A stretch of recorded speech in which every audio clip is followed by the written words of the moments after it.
everyone to the special meeting of the Board of Public Works and Safety at 11 a.m. on April 22nd. Can we stand for the Pledge of Allegiance, please? I pledge allegiance to the flag of the United States of America and to the republic for which it stands, one nation, under God, indivisible, with liberty and justice for all. Okay, today we are on YouTube, so people can be viewing this at the same time. We've also asked for anybody to send in any comments, but we're going to pass over that right now and move on to the Aquatic Center. Les needs to leave early, so we need to go ahead and take care of that. The board will recall that at the last Common Council meeting, the council passed a resolution recommending that a bid not be awarded for the Aquatic Center. And that recommendation was directed to the Board of Works because the Board of Works took those bids under advisement on February 26, 2020. And so if the Board of Works is inclined to follow that recommendation, I thought it would be appropriate that we make a record of that.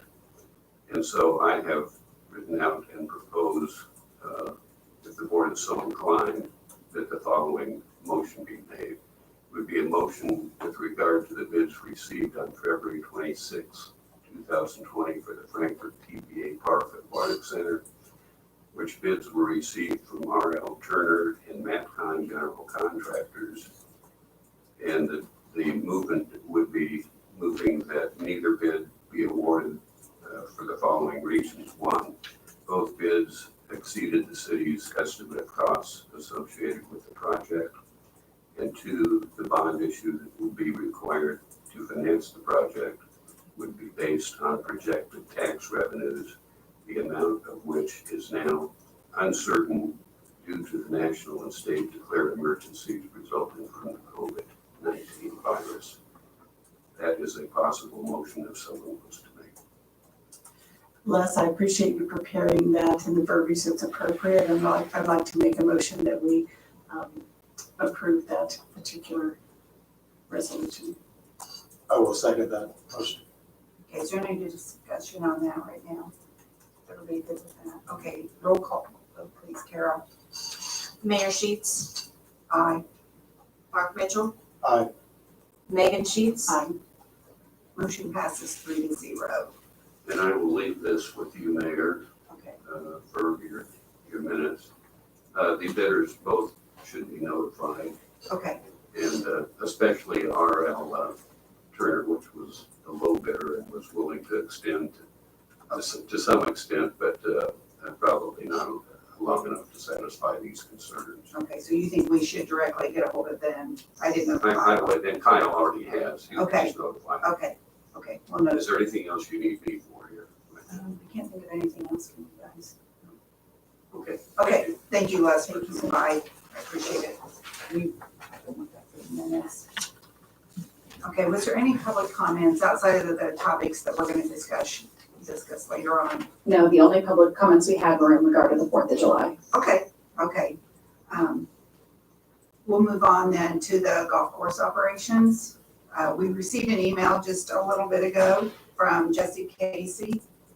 Do you want to hear from Jesse? Do you want to ask questions? How do you want to handle this?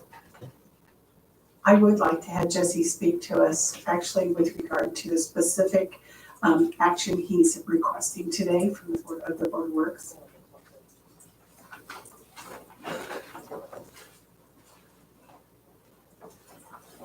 Can you use that mic right here? Yes. Okay. All right. This has been a big topic for everyone, including our members. So thank you, Mayor. Thank you, Board of Works, for having me. I'm here representing the Frankfort Commons, and also I want to be a voice for our membership who has spent their hard-earned money on golf cart passes. So for those listening and watching, I want to thank our members and our avid golfers in the community for supporting Frankfort Golf during this time, and also utilizing the park and play methods that we've had in play during this pandemic. I've submitted 3 items for the meeting today. I'm sorry they came in a little last minute. I thought they came out, but I guess they didn't quite go through. So I resent them. And basically they kind of show what we're doing right now. And then one of the documents shows a proposal moving forward when it allows to use carts again. And then also I just wanted to be clear on our sanitation protocols on golf carts before they go out, when they come back, and if they're turned during the day. So those you have to look at. The sanitation of the carts, that's previously what we were doing when the carts were still allowed on the course. So that's something that we would just like to return to do. Last November, the Board of Works and city officials made the right decision, I believe, when they made our small family business in charge of the Franker Commons. Since 1978, we have been sanitizing our small family meat shop to provide a quality product. This was no different than when we started catering in the 90s, and it's never been more important than it is right now during this pandemic. I'm currently providing a healthy and safe outdoor activity for our community. Currently, many golf operations in central Indiana are still operating with golf carts, and I believe this is safe with the right protocols in place. Golf courses, some of the counties around us that are currently letting carts out, Hamilton County, Boone County, Tippecanoe County, and there are still carts going out in Clinton County.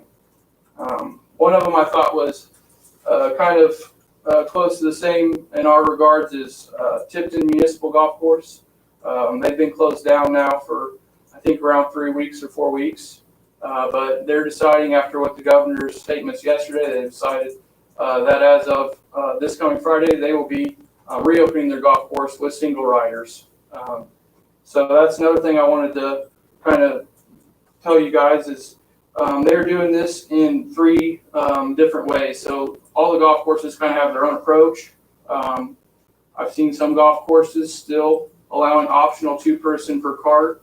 I don't agree with that. I believe that's, in this time period, that's kind of uncalled for and shouldn't be taken lightly. This is really serious to make sure sanitation is number 1 for everyone during this time period.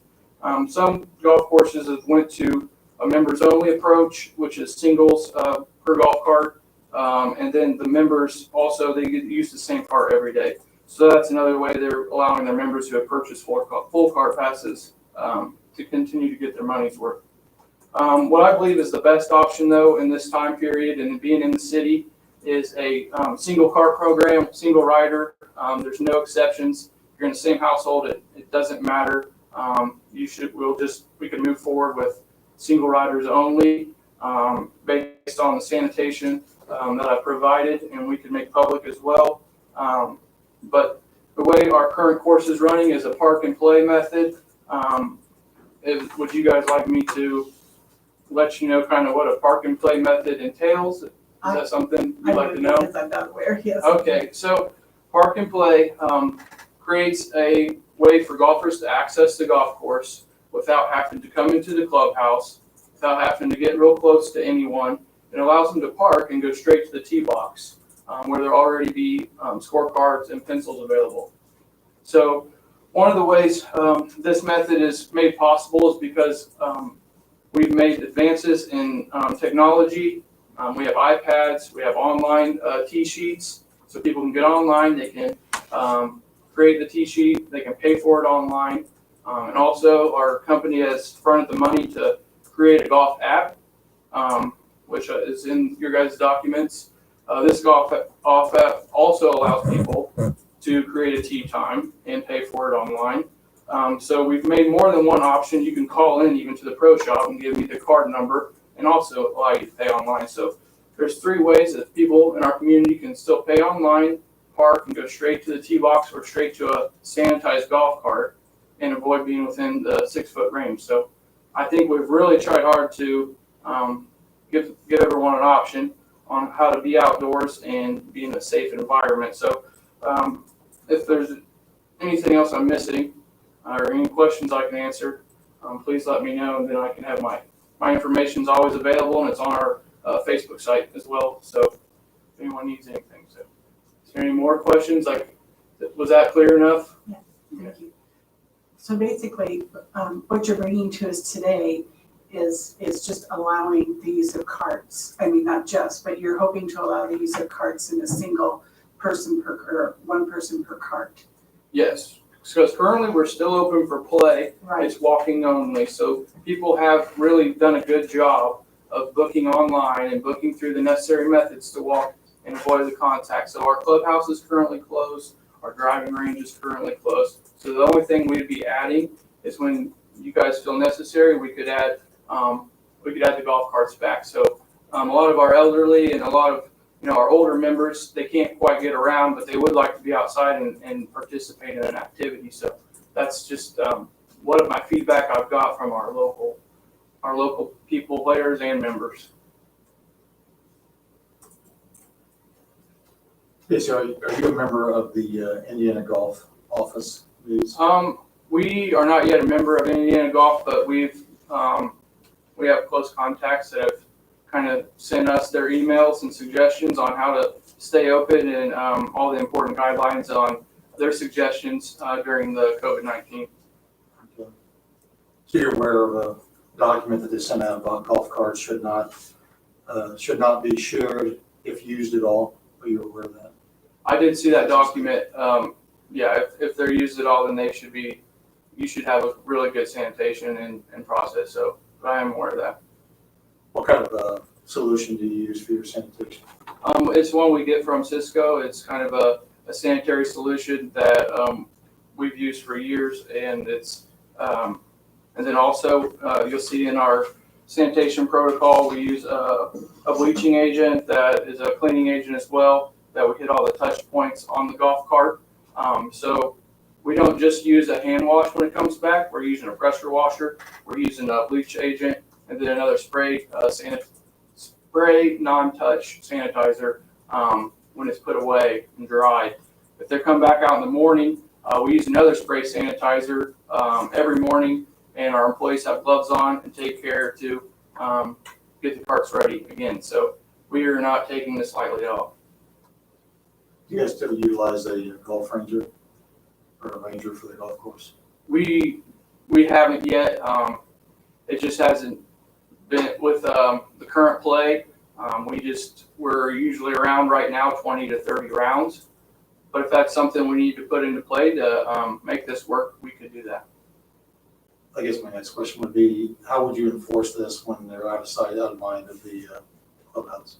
I really, currently, I want people to use their own best measures, but it doesn't always work. But the best way to support this is, they all have to go through and they're on the first tee. Everyone knows how serious this is, especially since the carts have been removed from the course. I think everybody from membership all the way down to the regular players will take this very seriously because they do enjoy their access to a cart. But if you think a ranger is necessary, that's something that would be easy to put in place. Mark, for my level of understanding, what is that you're referencing, ranger? It's just somebody that goes around on the golf cart I see. and does enforcement of golf rules, golf etiquette. Thank you. Is that right? Because that was my concern for logistically being able to supervise what we all want, Right. to be And we able would- to- We would drastically cut down the number of tee times because, of course, we wouldn't be able to hold the regular number. As a golf course, we have a mid-level range of golf carts anyways, so it's something we would have to create space in between as well during the tee times. Because we did try the trust system earlier, and it didn't work, not for lack of you, Jesse, of course, it was just for the players. Not everybody was complying with the rules that you set forward. Again, And that was a yeah. concern, yeah. Again, I think they fully understand, and I'll have talks aside, but I think they fully understand how important this is to everyone and in the city, that even just everyone driving by wants this to be as sanitary as possible and safe for everyone. So I totally get it, and I can definitely make sure it's enforced. How do you let the golfers know the rules, or that there can only be one person in a cart, or, how's that emphasized? Do you have it signs up? Do you Yeah, talk to them? so that's another thing. For the ones that do have our app downloaded already, I can send push notifications. For those that may be a little bit more old school, it's clearly posted on the front doors of the pro shop, what's open, what's closed, and the new guidelines. So as soon as we have new guidelines, I can repost those to the door. Other than that, word of mouth, I know I will still have someone out there with an iPad that can check people in to keep them honest, and just have someone available for questions. As well as social media. I was out there over the weekend, and I will tell you that Jesse is very passionate about the golf course, and I can tell it. I can tell that you are. I see that you're Yeah. trying your best. I know this is your first year trying to get this to go, and I know you're getting a lot of pushback, and then we get a lot of pushback as well. So it's not, I don't want you to think that we're not wanting to work with you, or that, there's anything like that. We just want to make sure that our citizens are safe and healthy, and that we're making good decisions as we make these decisions. Because like I said, I can tell you're very passionate about this, and I appreciate all that you've done. We just want to make sure that what we put in to effect will be followed, and that people understand the importance of that and why we're doing that. I think the information that you provided us with, the photos and information about the sanitation and so forth, and your willingness to step up the supervision of the situation, there's another level of understanding that I, for one, have. But because this was available to us just moments before we began our meeting, I wonder, and since we have a regular board of work scheduled for Monday, I wonder if we could take this time to confer and, between now and then, and render the decision on Jesse's proposal of the cart situation at that meeting. Yeah, I would be okay with that. All right. And then I encourage the Board of Works and myself to get with you, or anyone else that they might have questions about this or how it's gonna work, and see if we can't get something Awesome. worked out. All right. Great Thank you for your information. time. Jesse. Thank you. I so think much. we do have some comments, so we don't have any on the golf course. No. Okay, I have received a couple of emails, people concerned that really want to have the carts back on, and they realize the importance of Right. one person on a cart, and Yeah. I think I we've think got the the police support. themselves as I do well as too. us. So. And after I was out there on Saturday and I talked to a couple of them, I think they realized they messed up. So, Good discussion, Jesse. okay, Yes, thank thank you, you. thank you. So do we just wanna, you wanna make a motion maybe to table this until Monday and bring it up? Yes, I'd like the chance for us each to have a little more time to think about it, making sure we're making the prudent decision, because it's a mixture of what our citizens and the wonderful amenity that our community has with the golf course. It's lengthy, I'm sorry, but it's a wonderful amenity that we don't want to rob anybody of, but yet we do have a due diligence for the health and safety of our citizens as well. So I'd like the chance for us to kind of mull this over a little bit and come back at Monday's meeting and render the decision at that time. I would second that motion. That lengthy conversation. Whatever that motion was. Okay, roll call please, Carol. Mayor Judith Sheets, Aye. Mark Mitchell. Aye. Megan Sheets. Aye. Okay, we'll table that discussion until Monday at 5:00 at the Board of Works meeting. Jesse, if you think of anything else, reach out to us and we'll reach out to you if we have any questions. And I Okay. really do appreciate you and what all that you're doing out there. I understand totally where you're coming from. Thank you. I Yeah, appreciate thank it. you. Thank you. And you're doing a good job as well. Thank you. Thank you. It really looks nice out there. If you get a chance, you need to go out there and see it. Yes, I encourage all of you to. Yeah, he's doing great things, so Thank thank you. Okay, next on the agenda is the 4th of July Festival at TVA Park. And I think we did have one comment on that, is that right? Okay, you want to read that for us, Annie? Sure. We received an email from Kelly Martin, and it says, hello, I just wanted to reach out to the Board of Works with a comment. My husband Nathan works for the Parks Department and is currently at basic training in Missouri and will be gone until later this year. I am now at home with our children who are 3.5 and 6 weeks old. We don't have a lot to look forward to at this point except for the return of Nate, which is months away. I ask that you all, at the very least, consider just having the fireworks, and all of the residents of Clinton County can watch from their cars if social distancing is still something we are needing to be doing. Maybe have police officers and security patrolling the park if needed to make sure others aren't too close together. I just ask that you please don't cancel it. Also, I think you all have been doing a wonderful job for our community and appreciate all of the hard work. Best regards, Kelly Martin. So the decision has come up about how we're gonna make that for the parks festivities. We usually have vendors out there, there's concerts, there's all sorts of things that normally take place on the 4th of July. And is Bart on with us Yes, right he now? is. Bart, are you there? He's muted. Okay, do you have anything that you would like to tell us about the 4th of July and your recommendations and why you recommend that? Yeah. So I think, one of our biggest concerns is safety. We obviously want to go as our country gets back and does these phases of, people being back in the community and being back at work. I think it's important that we stick to those guidelines, that are set up for us, are already put in place. Most places, everywhere I've done research for, they are not allowing people to gather, still. I think, when it comes to 4th of July, I think the fireworks will be an excellent thing that, the city can still enjoy. But I do fear allowing vendors or anyone else to come into the park and set up an operation. Simply because even as we do these phases, we don't really know the outcome of each phase. And so I fear setting up an option for a large group of city people to get there, be there. We don't want to give them the opportunity to do that. Where they're going up to a vendor, you're a couple feet away. I think there's a lot of things that we have to think about when we're talking about bringing people into the parks. The second thing is we are vastly behind on where we should be in terms of getting contracts, getting vendors, calling people, putting deposits in. I think, in terms of getting people here, getting vendors here, it'd be almost impossible. So I think the best option is to still allow people to view the fireworks, but not have the vendors in there, not actually call you up and set anything up so people can be there. Thank you, Bart. Do you have any comments, Megan or Mark, or anything you'd like to bring up about this?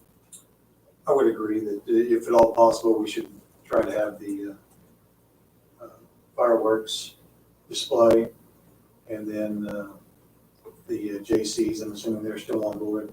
Yes, I talked to Craig Stockburger. Yeah. And he said, yes, they are definitely still on board for that. The city usually makes a contribution of $4,000 to those, and I told him that would still be available because they're concerned about lower donations during this time. And I believe Annie made contact with Joel Tatum, and they're still on board of wanting to do something, correct? That's correct. They said that they may have fewer donations, so that might be a smaller display this year, but at this point, they don't have any plans to cancel the fireworks. And I told them we would support that. Okay. And I was on the radio this morning, and Kevin Keith said to me that he and Russ Casper both would offer any assistance that we needed at all that the radio station could do during the fireworks time, if that's what we decide to go ahead and do. So maybe we could work up something with them. I know in the past they've done music, I think, during the fireworks or something, but maybe we can come up with something special. Of course, our biggest concern is, I go back to it again, the health and safety of the community, the people in this community. We have to think about that. And if we would go ahead and sponsor an event like this and it would cause people to get sick, all those type things, I don't know what the liability would be on the city side, but not only the liability, but that's not what we want to happen in Frankfort. We want to be very concerned about the health and safety. I'd like to see, as Mark suggested, the fireworks display continue. I just would also like to see some sort of a mechanism that will make people aware. I don't know how enforceable, but they need to maintain still the safe practices that are in place at that time. And of course, we don't know what that's going to be right now, but as time goes on, I think we need to keep an eye on that and make the public aware of that. This is what we expect, the public to follow when we do this. But I think there's enough room at the park, the areas around it, there's homes, there's other places you can go. You could still watch the fireworks and practice the distancing that we're asking. Do you want to go ahead and make a motion to that effect, or do you want to table this, or how do you want to handle that? And also, I might add to that is Prairie Creek Park all the events have been canceled to the end of June. The movies in the park have been canceled through June. So this would just coincide with the things that are already in place, so. I'd make a motion that we go ahead and schedule the July 4th festivities for the TPA Park as far as setting off the fireworks, and then still having the ability to revisit that after May 1st if there's something that else comes to light. I'll second that motion. Okay, does anybody have any discussion on that? Roll call, please. Mayor Sheets, Aye. Mark Mitchell, Aye. Megan Sheets. Okay, that motion passes. So as it stands right now, it will be fireworks only at the park on July 4th. So we'll be canceling the vendors and the concerts. Right. And I don't know exactly where Kimberly is or Bart is on that, but if they have anything in place, they might want to get a hold of those vendors and the people that were gonna be the entertainment. If there's nothing else on that, we'll move on to the next thing on the agenda, and that's resolution 20-03. And what this does is allows the city to go ahead and pay employees while they're working from home, because we've had to do that because we don't want everybody in the offices at the same time or in the buildings at the same time. So we've kind of worked out a schedule where there's so many actually physically in the offices, and then others that are working from home. According to this, they have to be on call and be available within 30 minutes after they're notified by their supervisor. Did you get a chance to read through this, Mark and Megan? Yes. Yes. Okay. Did you have any questions or, I do not. As it's presented. okay. So is that a motion? I make a motion that we pass resolution 20-03. I'll second. Roll call, please. Mayor Sheets, Aye. Mark Mitchell, Aye. Megan Sheets. Aye. Okay, resolution 20-03 passes. And Carol, would you see that all the departments get a copy of this so that they'll know what to do with their employees in these different situations? I will definitely do that. Okay. Is there any other business anybody has today? Do we want to look at claims? Claims. So claims approval, I think some may be at each station. I don't know if they've all, you both had a chance to see those. In the process of looking over, and what we have is typically we do, I'll make a motion that we approve the claims presented to us today. I'll second. Roll call, please. Mayor Sheets, Aye. Mark Mitchell, Aye. Megan Sheets. Aye. Okay, claims approved. If nobody has anything else, I think we can adjourn. Does anybody have anything? No. Okay, Thank you. okay, thank you, everyone.